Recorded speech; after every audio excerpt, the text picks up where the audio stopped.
In this video, we are talking about pheochromocytoma. So pheochromocytoma is a tumor of the adrenal medulla composed of chromaffin cells.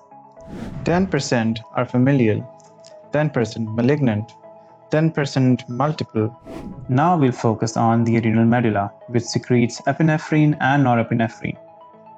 What are the signs and symptoms of pheochromocytoma? How do we diagnose pheochromocytoma?